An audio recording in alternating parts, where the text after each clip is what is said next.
if with having to basically do 3 jobs, GM men, GM women, and the sports administrator, how do you divide your time to where you can still give all your focus where it needs to be given?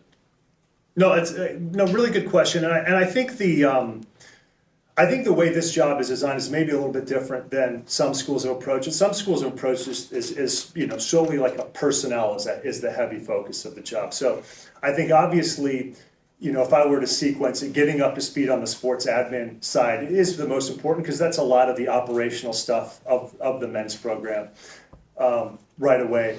But I think the dealing with specifically like the commercial aspect of the person on the personnel side, I think it's dealing with 2 teams is a lot, but I don't think it's anything too overwhelming where you're having the conversations with agents and parents and figuring out who's at risk of leaving and where you potentially need to shore up your roster, that kind of thing. So I think it's going to be a lot to learn. I think for me though, like really getting up to speed on the sports admin side at the first, and then we have 2 coaches right now who have been running their programs experience for a long time.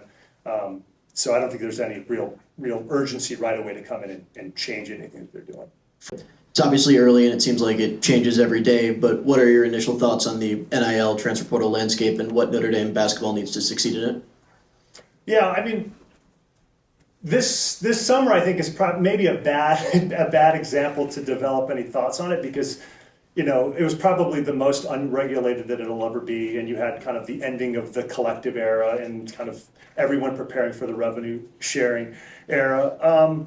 I think the larger perspective that I have on it is I think that there are a lot of student athletes that are making good decisions for them, that they're rewarded financially, but they're also going to get through college connected to a place and being remembered at a place. And I think that there are a lot of people that are making short-term decisions that maybe financially look good now, but maybe looking back in 10 years, they're asking what am I left with? Where was really my home?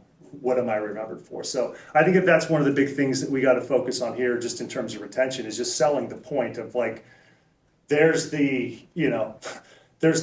money aspect of this thing. It's just a reality in college sports now.